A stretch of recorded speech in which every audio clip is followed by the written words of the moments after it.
Joel had killed people his whole life, but in his final years he developed Alzheimer's. The scary thing was, he forgot all the times he'd killed, but still kept the habit of killing. Because of this, he'd come close to killing his own daughter more than once.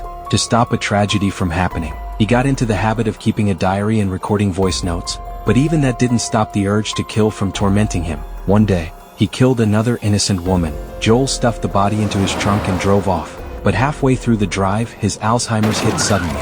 In a daze, he rear-ended a white car. He went over to check, but saw blood on the ground. Joel immediately thought the other driver must be a murderer, though he had no idea the blood was from his own car. Joel secretly wrote down the license plate, saved the voice recording, and called the police that night to report it. But he never could have guessed. The owner of that white car was a cop. The next day, Joel got a call from the police. It was Henry, the cop he'd rear-ended. In that moment, Joel was sure Henry wasn't just an ordinary murderer. On Henry's side, he was also starting to suspect Joel. Later, Joel found his friend Rick at the police station and asked him to look into any suspicious things Henry might have done lately. Then he drove home, planning to take his daughter to a safe place. But when he found his daughter Ellie, she was walking with Henry. Right then, Joel's Alzheimer's flared up again. He not only didn't recognize Henry, he even agreed to let Ellie date him. It wasn't until he got home, and Rick told him the investigation results, that Joel finally remembered everything about Henry. He realized Ellie was in danger, and called her right away, but she never answered. Joel rushed to the police station to report the danger, but the station was in chaos, and no one would take his request. Just then, Joel's phone rang. It turned out Henry had dropped Ellie off at home. Later, Joel got home, and locked Ellie in her bedroom right away. In his eyes, Henry was the recent serial killer. Now that the police and his friend weren't trustworthy, he had to solve the problem his own way. Joel took out a syringe used for euthanizing animals, and decided to kill Henry that night. After following Henry, Joel found Henry's house, and waited to carry out the murder. But while he was waiting, his Alzheimer's hit again. When Joel came to his senses again, he was back home. To his surprise, Henry was there too. They'd even talked about wedding plans. No one could have imagined. Joel had lost 7 whole days of memories. Henry had been taking care of them the entire time. Every sign seemed to prove Henry wasn't the killer. The confused memories pushed Joel almost to a breakdown, and he finally passed out. When he woke up, he was back in his own room, but weirdly, his hands and feet were tied up. Henry was sitting in front of his computer, freely changing his diary. It turned out Henry really was the serial killer. The moment they rear-ended each other, Henry had seen it in Joel's eyes. They were the same kind. Then Henry picked up Joel's phone and dialed a number. It was the person he planned to kill that day. He wanted to use Joel's Alzheimer's to frame him for all the people he'd killed. Next, Henry injected a sedative into Joel and left the scene calmly. Early the next morning, Joel woke up from his stupor. Strangely enough, the room was as clean as before.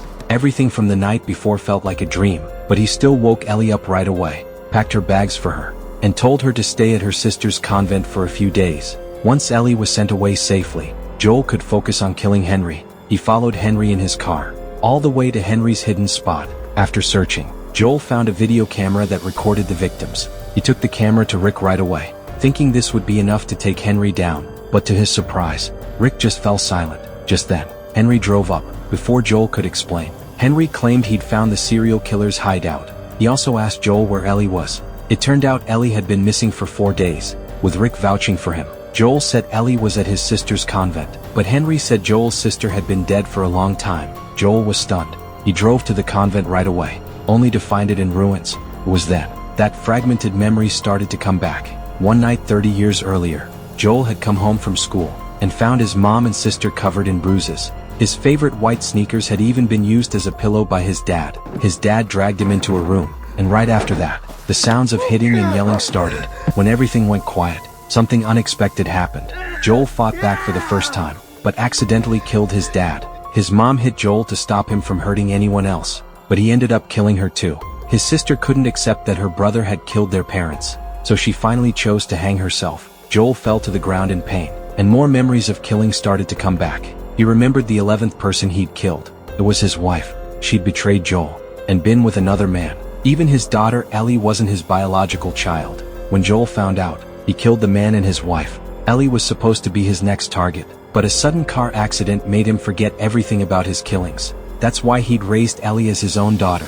Finally, in his broken memories, Joel saw himself choking Ellie's neck. If his sister had been dead for years, Ellie might have already been killed by him too. Desperate, Joel went back to his small house, turned on a recorder to look back on old times with Ellie. Then he took out the syringe and planned to kill himself. This way, he could avenge his daughter. But just then, Henry's mocking voice came from the recorder. Their conversation that night had been recorded the whole time. Clearly, it hadn't been a dream. Everything was Henry's trap. Joel tried hard to remember who had been in the car when he sent Ellie away. But as his memory got clearer, Joel fell into despair. During an Alzheimer's episode, he'd personally taken Ellie to Henry's car. Joel hurried to call Rick and played the recording for him. But what he didn't know was, Henry was standing right behind Rick at that moment. Henry noticed Rick looked nervous, so he made an excuse and left the scene. Rick didn't want to tip Henry off yet, so he decided to follow him alone by car. He followed Henry all the way to the small wooden house where Ellie was being held.